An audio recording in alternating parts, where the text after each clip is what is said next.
Boa tarde, galera do segundo ano, sejam todos muito bem-vindos a mais uma aula do EducaPE. Eu sou o professor Alexandre Nogueira, professor de Física, e o tema é Termologia. Vamos lá, pessoal, força, Deus ajuda a quem estuda. Não esquece de acessar as nossas famosas redes sociais que estão aqui, do YouTube e do Facebook do EducaPE. Lá você vai encontrar todas as nossas aulas, o material que nós preparamos com muito amor e carinho para você, aluno, não ficar fora dos conteúdos e ter uma aprendizagem significativa. Todo esse esforço é feito para você, fera, não perder informação. Nós seguimos a orientação da Secretaria de Educação nos planejamentos, no conteúdo que deve ser trabalhado e ajustado na sala de aula com o teu professor. Então nós estamos aqui com o assunto de Física de Termologia. Já falamos na aula anterior sobre o conceito de termologia, dizendo que é a parte da física que estuda os fenômenos relacionados especialmente com energia térmica. Nós explicamos para vocês que existe uma diferença entre temperatura e calor. Temperatura é uma coisa, calor é outra coisa. O calor é energia térmica em trânsito. Então, calor é energia. E a temperatura mede o estado térmico. A temperatura é dada em graus. Então, são conceitos diferentes. Vimos também que para dois corpos trocarem de calor, um corpo só troca de calor com o outro se eles tiverem temperaturas diferentes. Porque se os corpos estiverem em equilíbrio térmico, não haverá passagem de calor. O calor se propaga de forma espontânea, sempre do corpo mais quente para o corpo mais frio, até o que se estabilizar. O calor se propaga de três formas. Vamos ver isso em calorimetria. O calor se propaga por condução, por convecção e por irradiação. Mas isso vai ser tema de uma outra aula chamada calorimetria, que estuda a medida do calor. Estamos agora nos conceitos fundamentais. Falamos que temperatura mede o estado e digamos também na lei número 0 da termodinâmica, porque não existe troca de calor em sistemas que estão em equilíbrio térmico. Falamos das escalas termométricas e agora vamos conversar um pouquinho sobre a relação da variação de temperatura. Bom, tu sabe, olha para mim, que tem 3 escalas termométricas. São 3 escalas que servem para medir a temperatura. Termométrica vem de termômetro, medição de temperatura. Vamos recapitular? Nós falamos nos termômetros associados, primeiro, na temperatura nossa, ela é grau e grau Celsius, é a unidade que nós usamos. Depois, nos gringos, nos Estados Unidos, chama de escala americana, que é a escala F, que é Fahrenheit. E no sistema internacional de unidades, a gente diz que esse termômetro é um graduado em Kelvin. Aí no quadro, gente, você tem os 3 modelos. Um termômetro graduado na escala Celsius, outro termômetro graduado na escala americana, Fahrenheit, e outro termômetro graduado na escala o quê? Kelvin. Tem que saber e lembrar os pontos fixos. A escala Celsius, ele vai de 0 até 100. É por isso que é chamado centesimal. Escala Celsius, ou centesimal, ou centígrada, porque ela se divide em 100 partes, ok? Vamos para a escala americana. Ela vai de 32 até o ponto de 212. E a escala Kelvin vai de 273 até o ponto de 373. Abençoados, esses são os pontos fixos. Todos esses primeiros pontos são os pontos de gelo, bem como o outro segundo ponto, o ponto de vapor. Por exemplo, professor, a fusão do gelo na escala Fahrenheit acontece em que temperatura? 32. A ebulição ou a vaporização da água na pressão normal, na escala Celsius, acontece a quanto? 100 graus Celsius. A água ferve, ou ferve de frevo. A água ferve quando chega a 100. E quando chega a 100 graus Celsius, muda de estado. O 100 graus Celsius corresponde, na escala Fahrenheit, ao 212 e na escala Kelvin, ao 373. Vamos retomar agora para a variação. Olha para mim. A variação da escala Celsius está, gente, de 0 para 100, variou 100. Assim como a variação na escala Fahrenheit sobre de 32 para 212, 180. Assim como a variação da escala Kelvin também está para 100, porque de 273 para 373 é 100. Primeiro descobriu as escalas, descobriu a variação, agora vem a parte matematizada. Quer que eu possa simplificar, meu povo? Cortei esse 0 de cada um. Olha, cortei o 0 de cada um.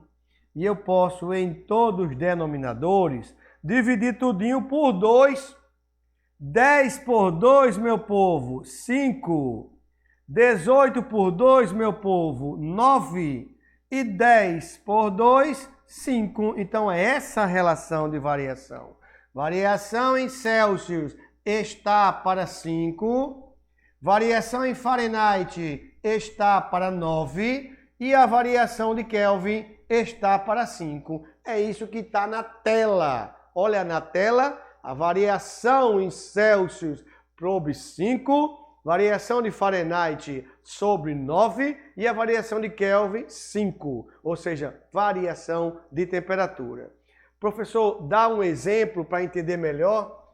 Eu vou dar uma variação na escala Celsius, correspondente a 20 graus Celsius. Digamos que uma questão diga que houve uma variação de temperatura na ordem de 20 graus Celsius. Olha, a variação em Celsius foi igual a 20 graus Celsius. Não é temperatura, meu povo, é variação de temperatura. Em espanhol, variazione de temperatura. Então, tu tem uma variação de temperatura de 20 graus Celsius. Vamos calcular a variação em Fahrenheit? Aí tu faz, olha, na fórmula, variação em Celsius está para 5, assim como variação de Fahrenheit está para 9, assim como a variação de Kelvin também está para 5. Basta no lugar de Celsius, tu tira e tu coloca quanto, meu povo? 20.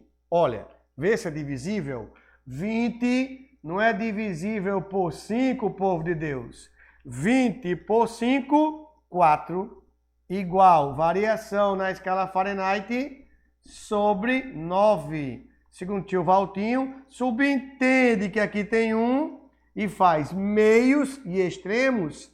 Meios Fahrenheit igual a 9 vezes 4, 36 graus Fahrenheit. Ou seja, uma variação de temperatura de 20 graus Celsius corresponde a que variação na escala americana? 36.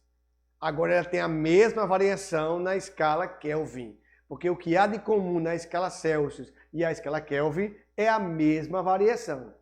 Sigamos adiante agora e vamos praticar, vamos exercitar já feito. Vamos para dilatação.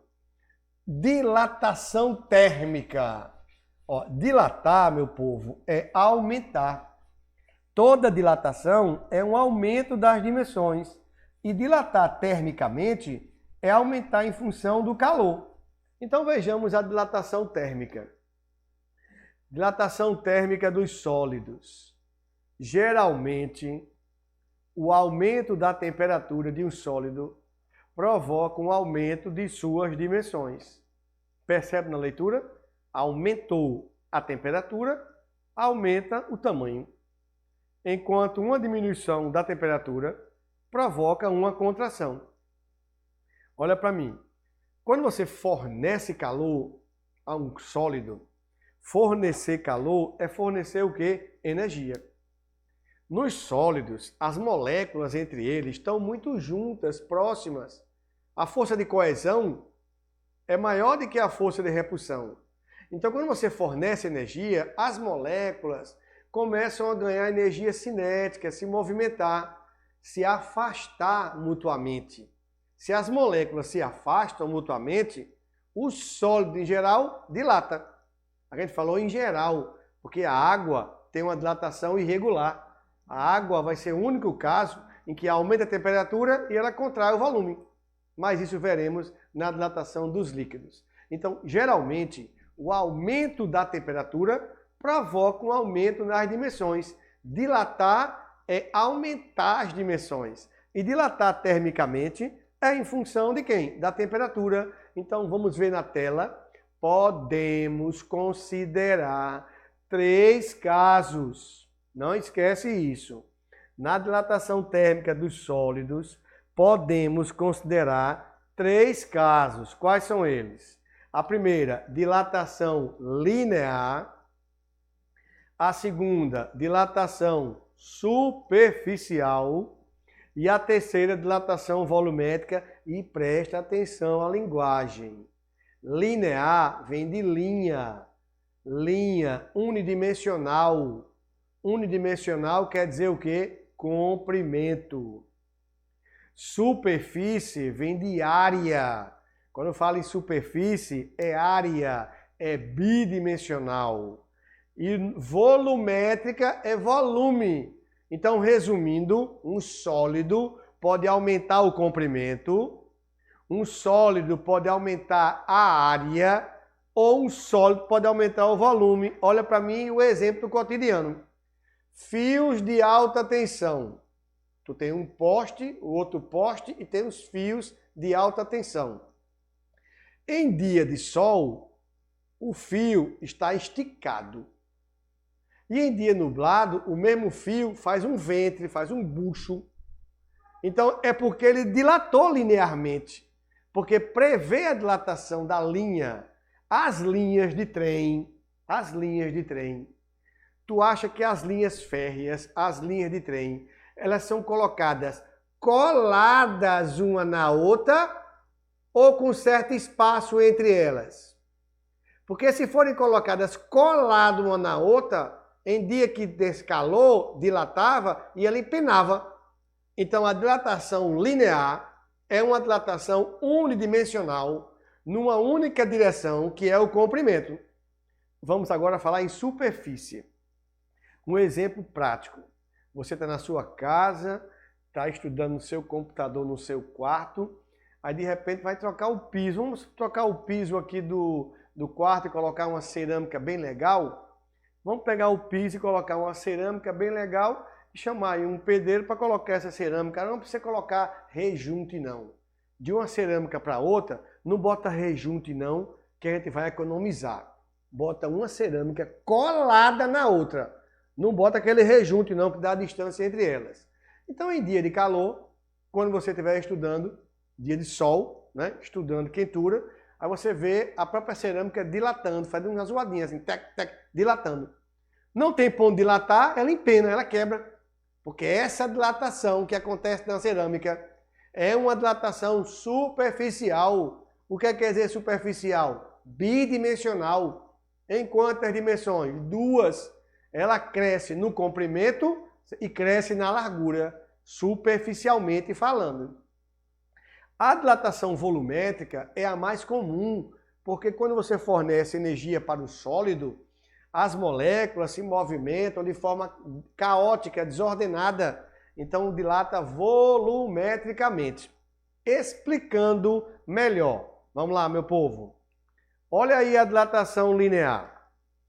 Dilatação linear é aquela em que predomina, tá vendo? É aquela em que predomina a variação em uma única direção. E qual é a direção? É o comprimento. Na tela você tem LO, é o comprimento inicial. Depois L, que é o comprimento final. Depois o ΔL, é o Q dilator, onde esse ΔL é igual a LO alfa ΔT. Gente, ΔL é a dilatação, L0 é o comprimento inicial, alfa é o coeficiente e ΔT, variação de temperatura. Olha para mim. Na realidade, a dilatação linear, ela depende de 3 fatores. Primeiro, depende da variação de temperatura. Quanto mais calor você fornece, quanto mais temperatura fornece, dilata mais. Segundo, depende do comprimento inicial. Quem tem comprimento inicial maior, dilata mais. E também depende de uma característica do material. Que será que a dilatação do alumínio, do latão, é igual ao do ferro? Cada material tem o seu próprio coeficiente. E esse coeficiente é o coeficiente alfa, que caracteriza a dilatação. Quanto maior for o coeficiente, maior será a dilatação. A dilatação linear está ligado ao comprimento. Professor, explica melhor. Vamos lá? Vamos imaginar que isso aqui é uma barra, onde essa barra ela tem um comprimento inicial, gente, ó, LO, que é um comprimento inicial. Digamos que essa barra está sobre uma fonte de calor. Ela está sobre uma fonte de calor que eu chamo de TO. Ó, TO e LO são as temperaturas e os comprimentos iniciais. Aí eu pego a mesma barra e forneço calor, forneço quentura. Eu estou pegando essa barra e fornecendo calor. Como assim, professor?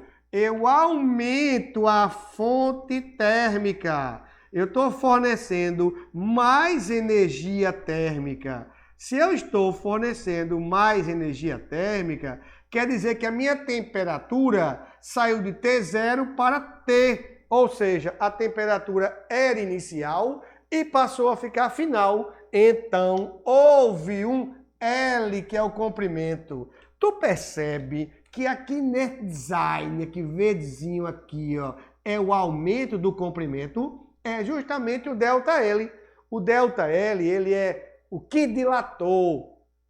O ΔL é o que aumentou. E esse aumento depende de quê, professor? Depende do coeficiente, depende do comprimento inicial e depende da variação de temperatura. Agora se liga que a dilatação linear, o L vem de linear. A dilatação linear é unidimensional. Unidimensional. O que quer dizer unidimensional? É numa única dimensão, numa única direção. Quer dizer, ele cresce o comprimento, predomina o aumento do comprimento.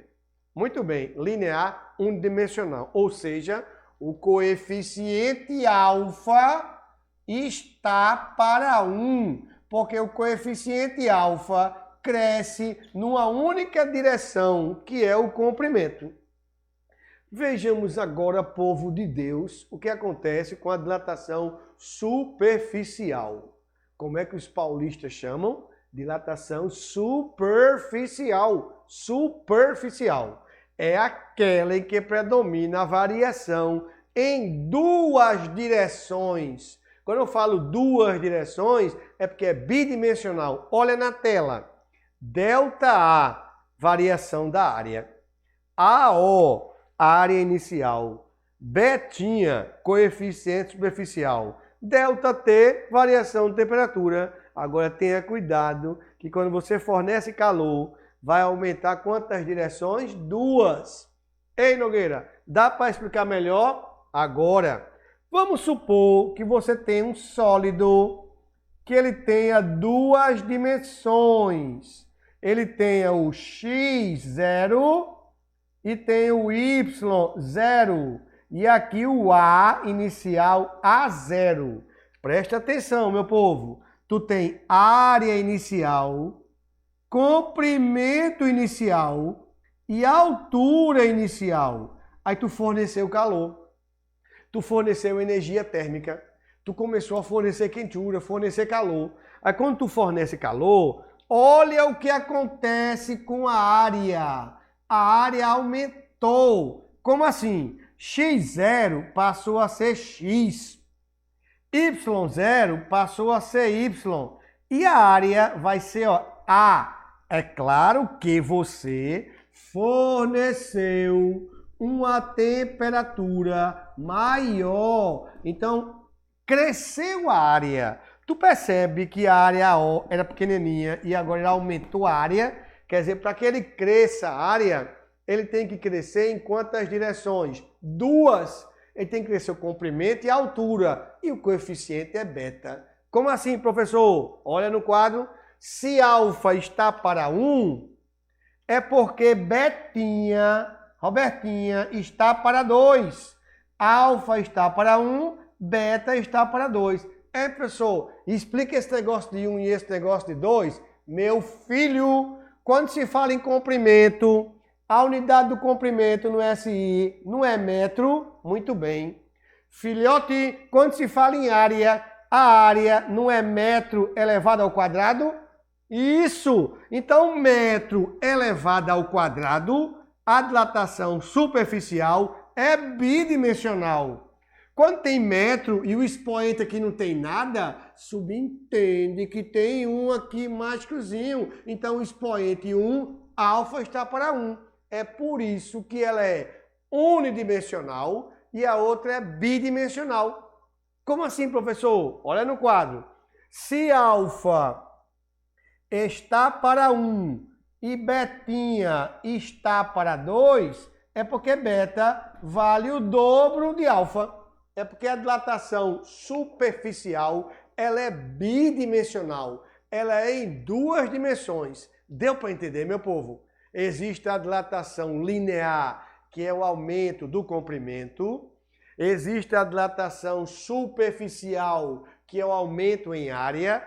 E depois vamos falar na dilatação volumétrica, em espanhol, dilatazione volumétrica, que é a dilatação do volume, que é tridimensional. É feito o esporte, é tricampeão na Série A. Então se fala em dilatação quando diz aumento das dimensões. Agora cuidado, a dilatação térmica dos sólidos é uma coisa.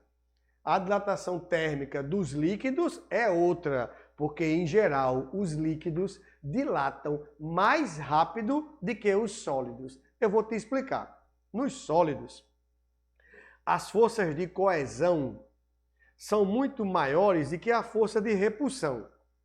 Então, para você dilatar um sólido, você precisa de uma intensa fonte de calor. Muito bem. No líquido, não. No líquido, a força de coesão e de repulsão estão basicamente o quê? Equilibradas. Então, se elas estão equilibradas, qualquer fonte de calor dilata mais. Então, é mais fácil dilatar um líquido do que um sólido.